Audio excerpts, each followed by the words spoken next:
Man and God. Okay. First of all, I mean, man and God, I think there's a lot of confusion. Man depends on religious institutions and leaders to guide them. And of course, right now, a lot of people are bothered spiritually with what is happening in Shakahola, with Mackenzie leading people to starve to go and meet Jesus. I think we have all these Christian channels. We need to have a lot more Christian channels talking and teaching people about the Bible, the Quran, the Gita Bhagwan, and just spirituality in general. I think there's a problem there because it's despair and poverty that you don't want this world anymore. You want to just go away to meet God because you're suffering probably. But then I've also seen people who are rich selling their wealth to go. So we also have mental health issues that we need to deal with. I feel that the whole area, we need to actually send counselors to the whole area and have open days for people to talk, because people are feeling what has happened in Shakahola and not having a place to dissect it and to understand it and to deal with it emotionally and spiritually. Kenya reconciliation requires that we have an honest conversation and we make honest changes. Yes. Right. We've not seen Azimio leaders here, Mheshimiwa. It's a point to reconcile. Hold on, I'm an Azimio leader, so I'm here with the blessings of my party leader. All right, my party leader not coming. I think it is good to be spiritually honest. All right, there's no point in coming here and your heart doesn't feel you're in the right place. Remember, when 2 or 3 people come together, then God is there. All right, God has said that. It's in the Bible. You come together, you pray together, and I'm there. But if you're praying together with feelings that these people don't see any good in me, they insult me all the time, they don't see my value, then obviously he feels I don't want to be there. So we have to respect his decision.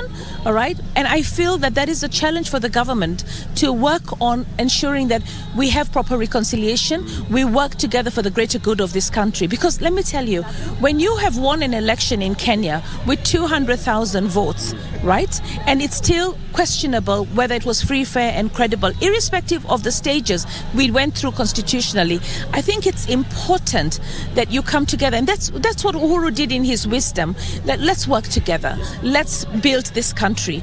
And coming together to build the country doesn't make it wrong. Jesus himself had disciples. They probably didn't agree on everything, but they agreed on one thing: let us spread the word. So let us agree on one thing: let us build Kenya. And let us agree that when we disagree, it is not that we hate each other, it's that we have different opinions. But it's also good to listen. And I hope that when we go through this finance bill, sentiments of Kenyans will have been taken into account so that we can forge ahead.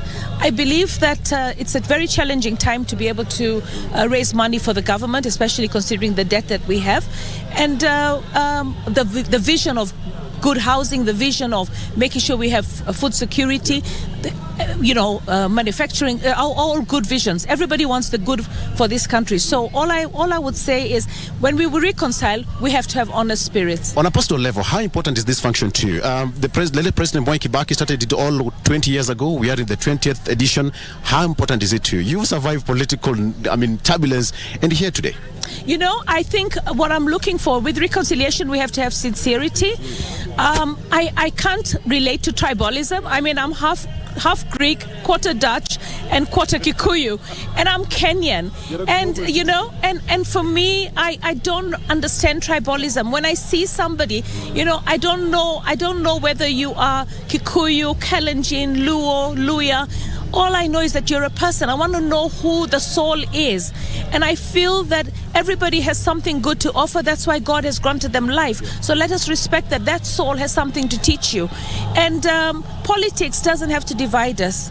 Right? I also would love to see reconciliation in the family units, because what is happening right now, we've got a huge number of single mothers, and that's because basically men are running away from responsibility, and a lot of women are suffering there with their children. So let's reconcile that as well. Let's reconcile public service. People go to stations or government offices and don't feel they're served well.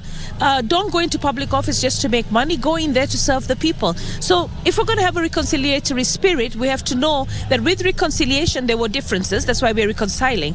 So what are we going to put in place in terms of structures to eliminate what led to the differences? Yeah. Thank you. Mheshimiwa, thank you so much, and we wish you all the best. All right, that is Esther Passaris.